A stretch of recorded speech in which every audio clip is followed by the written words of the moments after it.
Serge, tu es intervenu au Club IES pendant 45 minutes. Je vais te demander un exercice difficile en 2 minutes, un résumé. Internet, c'est pas une technologie. Internet, c'est pas un média, c'est un nouvel alphabet. C'est ce que j'appelle la renaissance numérique. La renaissance, c'est ce moment où la technologie nous ouvre des horizons et la science progresse, et où les usages, la sociologie nous empêchent de transformer notre culture.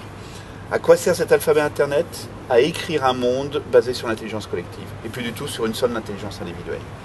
Pour moi, par rapport à tous les grands challenges de la planète, l'appauvrissement, la faim, bientôt les problèmes d'eau, les problèmes d'environnement, tout ça va se résoudre uniquement si c'est les individus qui se mettent à créer l'intelligence collective. Est-ce que tu as un exemple d'intelligence collective réussie sur Internet? Pour moi, le plus bel exemple, c'est Wikipédia. Voilà une encyclopédie qui est faite par un ensemble de gens qui sont tous mus par un même désir, faire une encyclopédie qui soit belle, une encyclopédie qui respecte des principes de neutralité, et surtout une encyclopédie qui existe en 287 langues. Donc autrement dit, c'est la première fois dans l'histoire de l'humanité que les Peuls, les Bretons, les Comanches, les Cheyennes, les Ouzbeks, les Tadjiks, les Tatars, tout ce que tu voudras de langues dites rares ou régionales, ont leur propre encyclopédie dans leur propre langue, qui n'est pas une traduction d'une encyclopédie occidentale. Une crainte?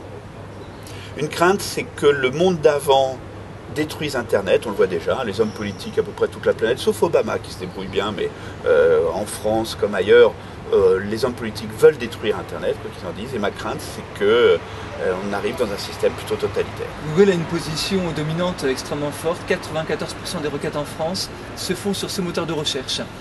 Il n'y a pas un danger quelque part? C'est gênant, ça c'est sûr. D'ailleurs, les gens disent que Google absorbe trop le monde de la publicité.